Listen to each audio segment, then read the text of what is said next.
কাজে আজকে বৈষম্যের বিরুদ্ধে যে ছাত্ররা মাঠে নেমে এসেছে, যে ছাত্র জনতা, আমি মনে করি এটা আল্লাহ পাক রব্বুল আলামিনের সেই ঐতিহাসিক নির্দেশনা বাস্তবায়নেরই একটি পদক্ষেপ। যখন আমাদের জাতি দীর্ঘ বৈষম্যের জাতাকলে পিষ্ট হয়ে প্রতিটি ঘরে ঘরে বোবা কান্নায় গোটা দেশ যখন একেবারে একটা কঠিন গঙ্গানির শব্দ প্রতিটি ঘর থেকে আসছিল, সেই সময়ে যখন কেউ কথা বলার সাহস পাচ্ছিল না, সেই সময়ে চিরতরুণ ছাত্র জনতা তারা জেগে উঠেছে বৈষম্যের বিরুদ্ধে। তাদের এই জাগরণ আজকে গোটা বাংলাদেশের প্রতিটি মানুষের হৃদয়কে আন্দোলিত করেছে।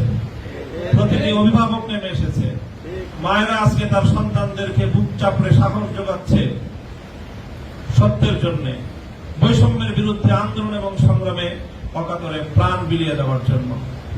এই সময়ে শহীদি কাফেলা হেফাজতে ইসলাম বাংলাদেশ আজকে ঐতিহাসিক দায়িত্ব পালন করার জন্য আজকে মাঠে নামতে বাধ্য হয়েছে।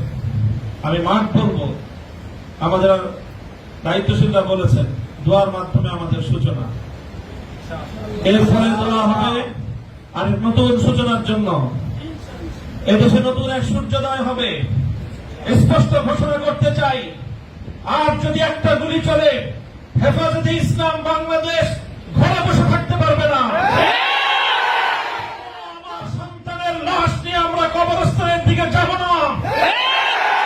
পরবর্তী সন্তানের লাশ কাঁধে আমির হেফাজত ইনশাআল্লাহ রাজপথে যখন নামবেন, টেকনাফ থেকে তেঁতুলিয়া পর্যন্ত পাক ভাঙ্গা সেই গণজোয়ার রুখে দেওয়ার সাধ্য কারো হবে না ইনশাআল্লাহ।